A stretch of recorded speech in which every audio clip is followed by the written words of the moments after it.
All right, let's get started with Unit 4A. And there will be a Unit 4B also. Unit 4 is pretty large, so we split it into two different parts with two different tests. Yeah, that makes it a little bit easier because if we test you for the entire Unit 4, it is kind of ridiculous. It's a lot to know. So this is day 1A, and A just meaning that it's the first part. Tomorrow we'll do day 1B. If you flip your paper, day 1B. So this day is split up into two parts too. When I do days, that's sections out of the book. So I'm actually doing this section on 2 different days. So I think a lot of this stuff might be kind of new too. Some of the stuff you probably have never seen before. Some of it you've seen some parts of it, but not all together. So it's not that it's difficult, but it is new. It is definitely something new for everyone. So first off, I can convert from degrees to radians to revolutions. Not too bad. And if you've taken maybe some science classes have done that. I know I taught a Project Lead the Way course that we did some of this stuff with degrees and radians and revolutions. So if you've taken any Project Lead the Way courses, this might be familiar to you. But I can understand the degrees in decimals form and DMS and vice versa. This is degrees, minutes, seconds is what it stands for, degrees, minutes, seconds. Seems kind of weird to think, I've never thought of a minute or a second as a measure of an angle. But it's sort of, once you see it, it does kind of make sense. A circle, degrees is going around a circle, opening an angle up. The clock is also a circle, so it's kind of how whoever did this, that's how they came up with the degrees, minutes, seconds, was thinking of it this way. And I can show the degree of rotation on a unit circle or in bearing form. Okay, so 2 different forms of doing it. So first off, we're gonna work with degrees, minutes, seconds first. So degrees, minutes, seconds. So first off, degrees in a full circle is 360 degrees. That's going to equal 1 revolution. Okay, so if you do a full circle of 360 degrees, that's not too hard. But within each of those, each one of those degrees is going to be split up into 60 minutes. So a minute, we're talking about angles, is not very much. It's a very tiny amount. It's basically 1/60th of a degree. Okay, and then seconds is going to be even more because if you took 1 minute, that's going to equal 60 seconds. Okay, which means in 1 degree is going to be equal to 3,600 seconds. Okay, it's not quite the same as you think of this, but sort of. So they wanted to make it when you're traveling the world and when they were mapping out a globe, a degree wasn't small enough. When you get to the equator, if you're doing a degree, from the center of the Earth, 1 degree, as you get to the equator, that's quite a bit of miles. So they wanted to have a smaller unit to measure things by. Okay, so basically, there's if you want to do a full circle, it'd be 3,600 seconds to get all the way around the circle. Okay, I'm sorry, 3,600 seconds in 1 degree, and then multiply that by 360 to get all the way around the circle. Let me say that right. So, doing some conversions here. If we want to go to degrees, minutes, seconds, we actually write, how many degrees first. So our answer is going to be blank degrees, and then blank minutes, and then blank seconds. We use those marks right there to show it. So first off, when it's 37.5 degrees, well, the 37 is the same. So it's 37 degrees no matter what. Now, that half a degree needs to be converted to minutes and seconds. Okay, so what we're going to do is, we think 37 plus and then 0.5. Well, there's 60 minutes in a degree, so it'd be half of that. Half a degree would be 30 minutes, and this one actually has no seconds on the end because there was nothing left. Okay, this equaled exactly 30. If there was a decimal, we would have kept going. So it'd be 37 minutes, 37 degrees, 30 minutes, no seconds. Now this one's going to go a little bit further. Okay, so the 137, again, that's still the number of degrees. It's the 0.5252 we're going to convert to minutes and seconds. So we're going to have some minutes, and if there's a decimal of a minute left, I need to convert that to seconds. And that could actually have decimals too, but we don't go any further than that.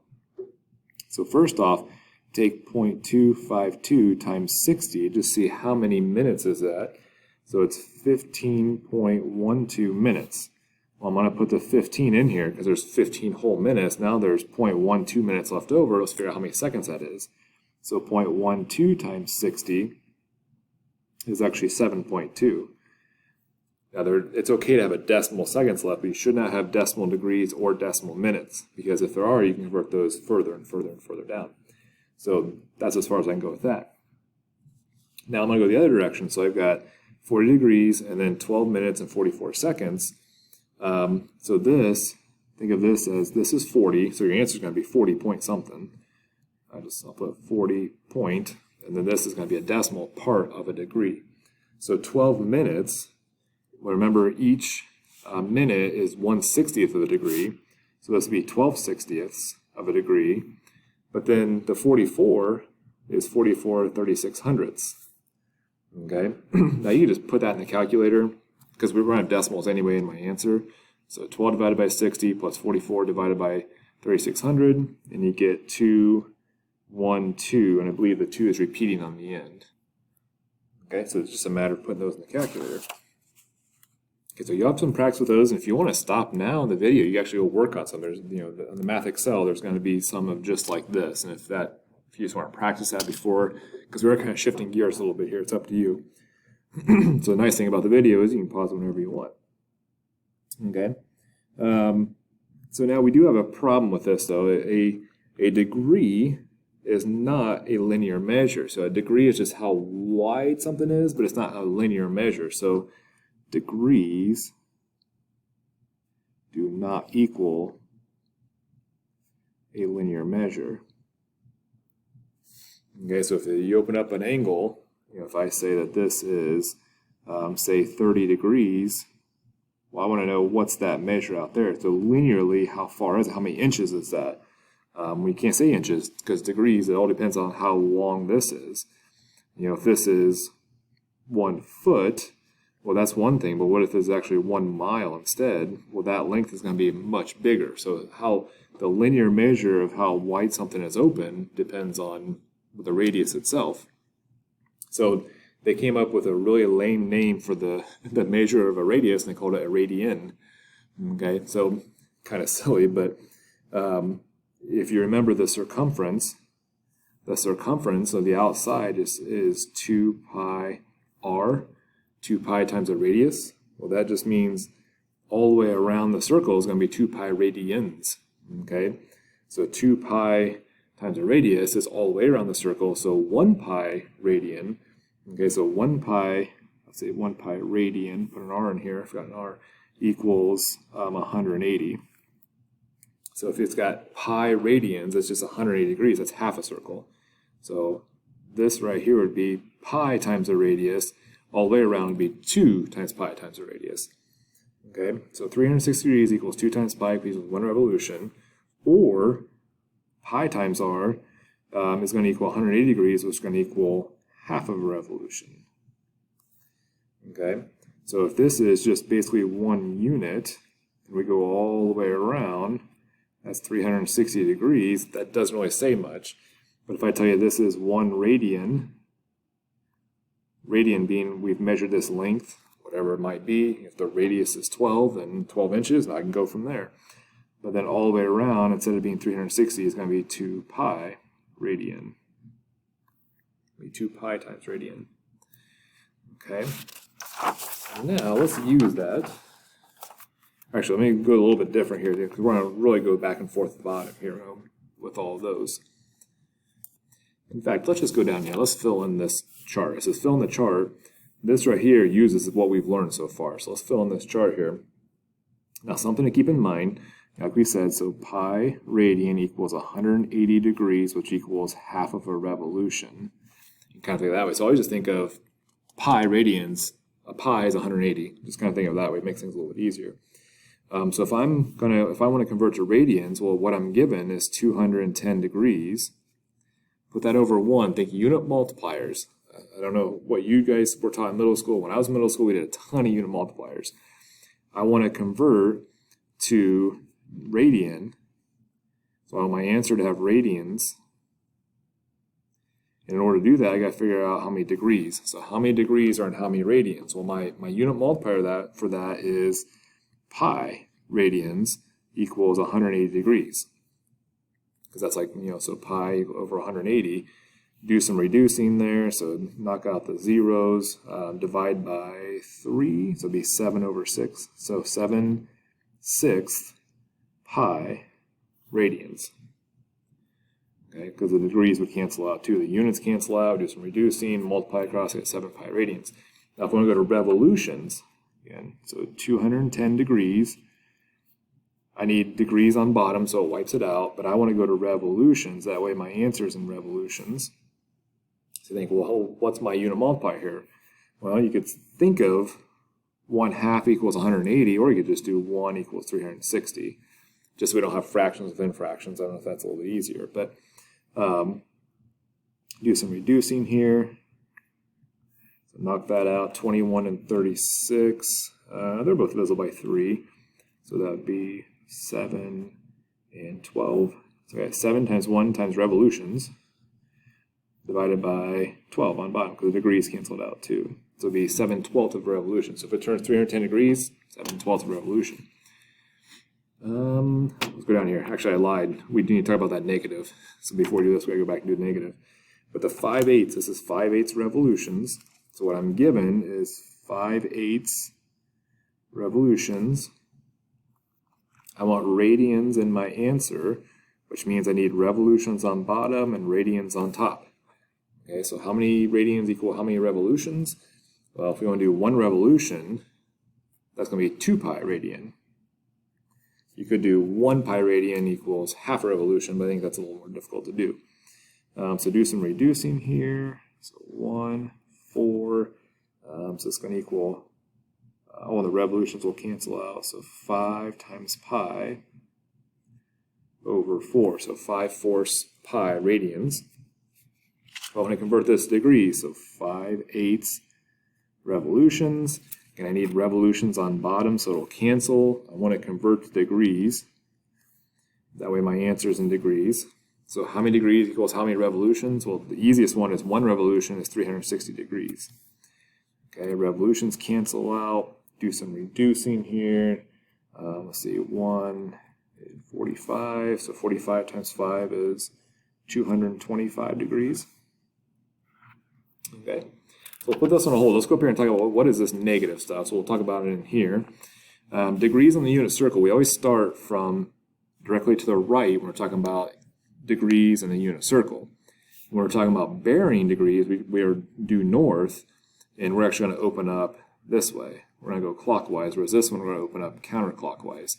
Why there's 2 different ways, I don't know. Okay, so this is considered 0 degrees. You go this way, this is positive. If I went this way, it's actually considered negative. Okay, so if you go this way, it's negative. Like if I go negative 30 degrees, that'd be the same thing as going positive 330 degrees. They're going to end up in the same spot. Okay, and then this over here, we just call that north. We're talking about a bearing, and you open up clockwise. Okay, so we're going to draw the following degrees of rotation for the given degree, state the bearing as well.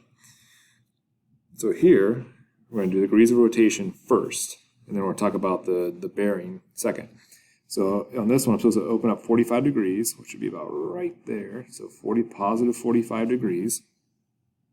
Okay. Now, this would also be equivalent to, if we want to talk about equivalent degrees, it'd be the same thing as going this way. So full circle 360, take away 45, that'd be the same thing as going this way. Again, if this is 45 going this way, 315. So this is actually the same thing as negative 315 degrees. And then if we're talking about bearing,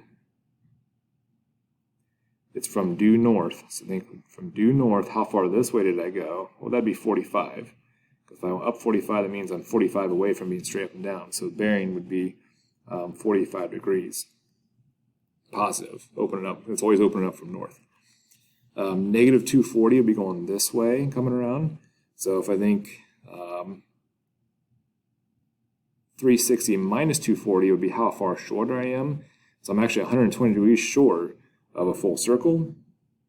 This would be, again, that'd be 90, yeah, that'd be 90, and that was 120, so I go 30 more than that, so I'll be somewhere in here. So this would be the same. If I go this way, 240, it'd be the same thing as going this way, 120, because together they're 360. So this equals a positive 120 degrees. Now the bearing is how far did I make it from here, because this is from due north.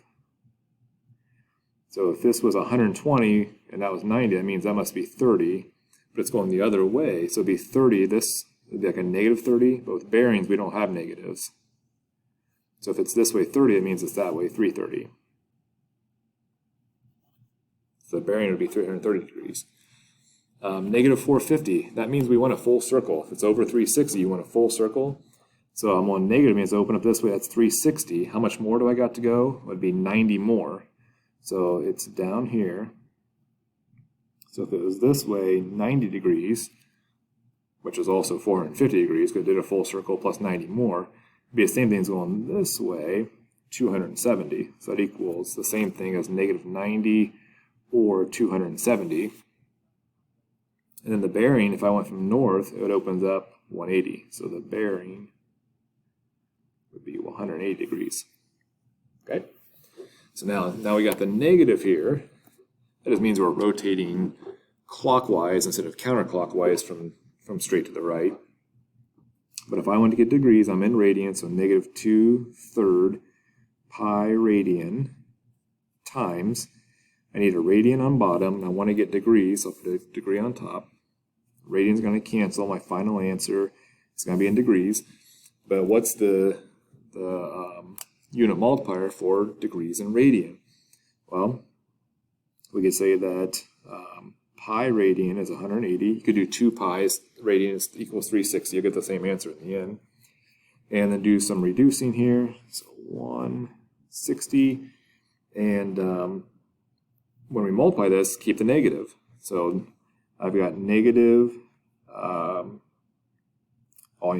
pi's we cancel too. And negative 2 times 60 would be negative 120 degrees. That just means that you would open up this way, that way instead. And then revolutions, we got negative 2/3 pi radian. I want a radian on bottom. I want revolutions on top. That way my answer has revolutions in it.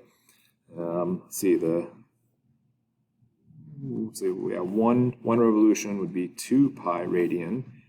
So I've got 2 in pi, radian, and radian. So all that's left would be the negative 1 on top over 3. So negative 1/3 revolution. Okay? So it definitely asks questions. I know like some of this is very new. I draw a picture when I'm stuck. Just draw a picture of a circle and your angle opening up. But definitely ask questions. Don't hesitate to ask questions if you have any.